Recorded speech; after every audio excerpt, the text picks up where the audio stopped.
जय हिंद साथियों, नमस्कार।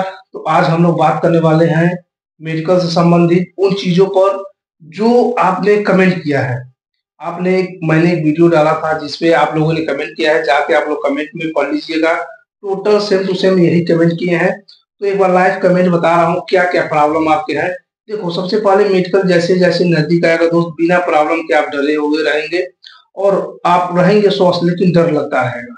ये बात आप जान लीजिए। दूसरी बात, अब क्या आप लोग कमेंट किए हैं, एक बार आप लोग कमेंट सुनते जाइए, फिर उसके बाद एक-एक लोगों को बताता हूँ और रिप्लाई भी कर दिया हूँ जाके, सेम टू सेम कमेंट जाके वहाँ पढ़ लीजिएगा जिनको नहीं यकीन होगा। देखो, सबसे पहले एक भाई कमेंट किए थे, भैया प्राइवेट पार्ट चेक होता है, मुझे बहुत डर लग रहा है। दूसरा, भैया कैरी एंगल में मैं फिट हो सकता हूँ? तो देखो, कैरी एंगल ज़रूरी नहीं है चेक होता है, चेक नहीं भी होता है। सर, टीथ दांत चेक होते हैं, भैया डीएनएस चेक होता है क्या? मुझे डीएनएस बताया है प्री मेडिकल में, तो प्री मेडिकल के चक्कर में बिल्कुल ना रहें, वो सब चीज़ें अफ़वाहें हैं। ऐसा नहीं कि आप प्री मेडिकल में अनफिट हैं तो इसमें आप फिट हो जाएँगे या अनफिट हो जाएँगे, आप समझ रहे हैं? अब दूसरी, सर मेरे दोनों उँगली पैर के सटे हुए हैं, क्या मैं फिट हो सकता हूँ? भैया सबसे ज़्यादा किसमें बाहर होते हैं? भैया फेल परसेंटेज कितना होता है? भैया कितने लोग फेल होते हैं, कितने लोग पास होते हैं? और भैया मेडिकल से बस डर लग रहा है, बाकी मैं पूर्णतः स्वस्थ हूँ। तो देखो, मैंने कहा था ना, उसके बाद भैया मेरी हाइट जो है थोड़ी-सी कम है, डीबी में किसी तरह मैं फिट हो गया था, इसमें कम नहीं होगी। और फिर एक लोग कमेंट किए हैं कि भाई मेरी एक आँख जो है 6/6 है और दूसरी आँख 6/12 है, क्या मैं फिट हो सकता हूँ? भैया वैरिकोज वेन्स कैसे चेक होता है? मुझे वैरिकोज है, क्या मैं फिट हो सकता हूँ? अभी आप लोगों ने जितने कमेंट देखा, अभी एक लोग और कमेंट किए थे, भैया सबसे ज़्यादा बाहर किस चीज़ में होते हैं? तो देखो, सबसे पहले आप लोग अब मेरी बात समझो, ध्यान से सुनो, एक-एक चीज़ मैं ऐसे नहीं आप लोगों को बता रहा हूँ। मेरा जो है दोस्त मेडिकल, मैं आप लोग को बताता हूँ बार-बार कि मैंने रेडियो ऑपरेटर का भी मेडिकल कराया है, बीएसएफ का कराया है, एसएसबी में मैं फिट हुआ था, मैं नौकरी भी किया हूँ लगभग 2 साल 8 महीने 3 साल के करीब की, पुलिस में भी मेडिकल कराया है। तो इसलिए मैं जो जानकारी आपको देता हूँ तो ऐसा नहीं है कि हवा-हवाई में दे दूँ आपको। देखो, सबसे पहले कि कुछ चीज़ें ऐसी हैं जो इसमें से जाँच नहीं होती है। लेकिन आप लोग के दिमाग में वो चीज़ें हैं, क्योंकि आप लोगों ने यूट्यूब पर वीडियो देखा होगा, ये चीज़ें जाँच होती हैं। जो बनाए हैं वीडियो बनाए होंगे, लेकिन क्या पता उनको विभाग के बारे में, मेडिकल के बारे में कुछ नहीं पता हो और वो आप लोग वही वीडियो देख लिए होंगे। दूसरा बात है कि मेडिकल से संबंधित दोस्त ऐसा नहीं है कि हर जगह मेडिकल एक ही जैसा होगा। देखो, किस्मत भी होता है दोस्त, कभी-कभी ऐसा होता है कि कहीं जो डॉक्टर रहेंगे बहुत नॉर्मल डॉक्टर रहते हैं, बिल्कुल नॉर्मल मेडिकल करेंगे। 100 बच्चे में से करीब 99 बच्चे ऐसे ग्राउंड में वही मेडिकल मतलब पुलिस लाइन में फिट हो जाएँगे। 100-100 बच्चे में 99-99 फिट हो जाएँगे, कहीं-कहीं देखेंगे तो 100 बच्चे में लगभग 88-85 फिट होंगे। आप समझ रहे हैं? तो डिपेंड ज़्यादा उन डॉक्टर के ऊपर भी तो निर्भर करता है कि डॉक्टर कैसे हैं।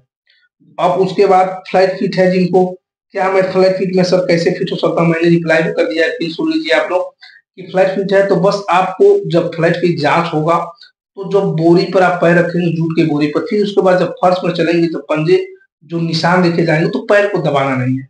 वैरिकोज वेन्स वाले जो भैया कमेंट किए थे कि देखो, कम वैरिकोज रहेगा कोई दिक्कत नहीं, वो ज़्यादा होगी तो दिक्कत हो सकती है। कैरी एंगल वाले जो मित्र कमेंट किए थे, कैरी एंगल जाँच नहीं होती है। जिनकी आँख 6/6 है, 6/12 है, कोई दिक्कत नहीं है, 6/12 तक दोस्त आराम से बिल्कुल चल जाएगा, बिल्कुल घबराना नहीं है। और एक भैया कमेंट किए थे कि भैया हम बिल्कुल स्वस्थ हैं लेकिन वैसे बहुत डर लग रहा है। देखो, डर किस लिए लग रहा है? डर सबको लगता है, जो इस समय रहता है। देखो, आप भर्ती के एकदम नज़दीक पहुँच गए हो, भर्ती के एकदम नज़दीक पहुँच के छँटना बहुत दुःख होता है, ये मैं अच्छी तरह जानता हूँ और जितने नज़दीक पहुँच के छँटेंगे उतनी ज़्यादा तकलीफ होगा। तो डर और बढ़ता चला जाएगा कि अब यही लास्ट जो है पार्ट बचा है, यही लास्ट जो प्रोसेस बचा है, इसमें मैं किसी तरह फिट हो जाऊँ तो आपकी नौकरी तो रखी है, आप फाइनल सेलेक्टेड हो गए हैं। तो इसलिए दोस्त आपको डर लग रहा है, जो कमेंट किए थे भाई साहब कि भैया मुझे केवल डर लग रहा है, तो बिल्कुल अपने दिमाग से डर निकाल दीजिए। नहीं निकल रहा है डर तो डर सबको लगता है, डर लगना मैंने बताया था अभी कि डर लगना स्वाभाविक बात है, डर भविष्य की बात में सबको दोष लगता है। आपका भी हो गया क्लियर? भैया टीथ कैसे जाँच होते हैं? देखो, बोले हैं भैया मुझे दाँत में प्रॉब्लम है, तो दाँत नॉर्मली ऐसे टॉर्च मार के देख लिया जाएगा कि कहीं कोई दिक्कत तो नहीं है, नॉर्मली दांत में बहुत लोग कम बाहर होते हैं। अब एक भैया कमेंट किए थे, भैया पास परसेंटेज क्या रहता है? देखो दोस्त, पास और फेल का जो परसेंटेज होता है, ये मान के आप लोग चलो कि 90% प्लस, माने 100 बच्चे अगर बुलाए जा रहे हैं तो कम से कम 90 लोग पास हो जाएंगे। बाकी जो रीमेडिकल होगा 10 लोग 8 लोग, ऐसा नहीं है कि वो लोग बाहर हो जाएंगे, वो लोग भी करीब उसमें भी सिर्फ 90% पास हो जाते हैं। अब आप समझ गए होंगे मेरी बात को, 90% फिर 90%, इसमें बिल्कुल 1% दोस्त ऐसा नहीं है कि मैं आपको गुमराह कर रहा हूँ या आपसे मैं झूठ बोल रहा हूँ। आपका भविष्य की बात है दोस्त, मैं इसमें 1% खिलवाड़ नहीं कर सकता हूँ, क्योंकि बहुत से बच्चे हैं इसमें, इस स्थिति में जाके पहुंचना, कितना मेहनत कितना संघर्ष करके यहाँ तक आप पहुंचे हो, तो आपके भविष्य को देखते हुए मैं बता रहा हूँ दोस्त। बिल्कुल अगर आप वीडियो देख रहे हैं तो आपको लग रहा होगा कि मैं झूठ बोल सकता हूँ, ये जांच नहीं होते हैं। प्राइवेट पार्ट वाले जो बच्चे पूछे हैं, तो प्राइवेट पार्ट में बताया था जांच नहीं होता है, लेकिन अब कहीं जांच हो जाएगा तो आप बोलेंगे कि भैया जांच यहाँ हो गया। मैंने फिर कहा है कि जो डॉक्टर होते हैं दोस्त, उनके ऊपर भी कुछ निर्भर होता है, वो कैसे करते हैं, लेकिन 80-90% प्राइवेट पार्ट चेक नहीं होते हैं, मेरे कहने का उद्देश्य है। अब आप समझ गए होंगे भी। उसके बाद डीएनएस जांच नहीं होता है। देखो डीएनएस क्या है ना, यहाँ जो हड्डियां बढ़ जाती है उसको डीएनएस कहा जाता है। और एक खासकर आर्मी पैरामिलिट्री, अगर आप एसएससीजीडी के थ्रू जाएंगे तो डीएनएस में, कैरियर में, वेरिकोज वेन्स में बहुत ज्यादा मेडिकल मिलते हैं। आप लोग को मालूम होगा जो मेडिकल कराएंगे एसएससीजीडी के, उसका जो मेडिकल होता है दोस्त, तो काफी ज्यादा यूरिन भी, ब्लड भी, लगभग सारी चीजें चेक होती है। कैरी एंगल में तो यहाँ पर चंदा और इंची लगा के नापा जाता है कि कितना हाथ में कैरी बन रहा है। और अगर इसमें आप फ्लैट फीट में जो बच्चे कमेंट किए थे, थोड़ा भी अर्च बनता होगा तो आपको परेशानी, दिक्कत कोई नहीं होगी। अब सर मेरी 2 उंगली सटी हुई है, उससे कोई दिक्कत नहीं हुआ। जो टैटू वाले भैया कमेंट किए थे, मुझे टैटू है छोटा सा, टैटू से कोई प्रॉब्लम आपको नहीं होगी। ज्यादा बड़ा होगा तो डॉक्टर साहब का अगर निगाह पड़ गया तो दिक्कत हो सकती है, बाकी कोई दिक्कत नहीं है।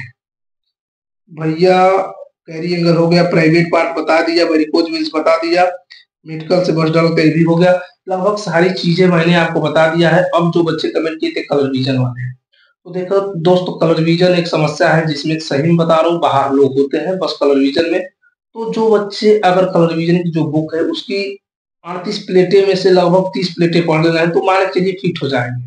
देखो कलर विजन का जब जांच होता है दोस्तों, कलर विजन ऐसी जांच होगा, अगर आपको कलर विजन नहीं है तो डॉक्टर साहब पूछते हैं कि बेटा ये बताओ क्या लिखा है, क्या लिखा है, 2-3 पूछेंगे, आप बता दिए तो हो गया। अगर नहीं बता पाएंगे तो वही कहेंगे कि रुक जाओ, आपको थोड़ा साइड में बैठाएंगे, घबराओ मत बेटा ये बताओ, 8-10 पूछेंगे। अब आप समझ गए होंगे, ये भी क्लियर हो गया होगा।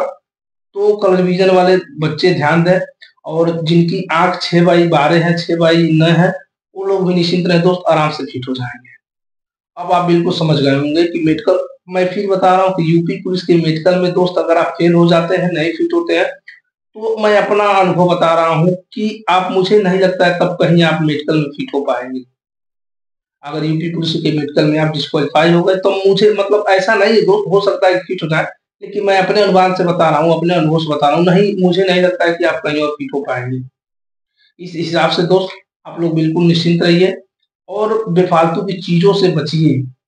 डॉक्यूमेंट्स जो है डॉक्यूमेंट्स बनवा लीजिएगा। फिर एक बार बता रहा हूँ दोस्त, बाकी किसी से अब ऐसा कार्य मत करिएगा जिससे आपके ऊपर कोई केस, एफआईआर हो जाए, बिल्कुल बचना है। विशेष तौर पर हाथ पैर को तो एकदम सुरक्षित रखना है दोस्त। ट्रेनिंग में आपको जाना है जून से, आप लोग को मालूम हो, तो विशेष तौर पर उसका स्पेशल ध्यान रखना है। और आप सिलेक्टेड हो गए हो, मेडिकल कराने के बाद से दिमाग आपका हल्का हो जाएगा, तो बिल्कुल लग जाना दोस्त तैयारी करने में। जो बच्चे तैयारी करने वाले हैं बिल्कुल लग जाएंगे। फिलहाल में दोस्त एक बार अगर लास्ट तक आप वीडियो देखे होंगे तो एक बार कमेंट जरूर करिएगा कि क्या वीडियो सही बना था कि नहीं बना था, एक बार कमेंट करिएगा। और किसी को कोई दिक्कत होगी तो कमेंट जरूर करिएगा, मैं सबका रिप्लाई करता हूँ। देखो जो कमेंट करता है कुछ न कुछ सोच के ही कमेंट करता है, इसलिए मैं वीडियो, देखो सुबह एक वीडियो डाला था, कल एक एक दिन बाद डालता हूँ, ऐसा नहीं 2-3 वीडियो ला दो, मैं सबका लेके रिप्लाई जरूर करता हूँ। जो इंस्टाग्राम पे बच्चे मैसेज किए थे, यूट्यूब की अपने लिंक यूट्यूब में डाल दिया हूँ इंस्टाग्राम का लिंक, जो बच्चे वहां पर मैसेज करते हैं पर्सनली, लगभग डेली बाई डेली 20-30 लोग मैसेज करते हैं, उनका भी रिप्लाई एक ही लोगों का करता हूँ। कई लोग नंबर बना के पर्सनली बातें लगते हैं। तो चलिए दोस्त, फिलहाल आज के लिए इतना आपको बता दिया। फिर भी कोई डाउट होगा तो कमेंट कर सकते हैं। तब तक के लिए जय हिंद दोस्त, जय हिंद सभी को। भगवान करे सबका दोस्त मेडिकल फिट हो जाए।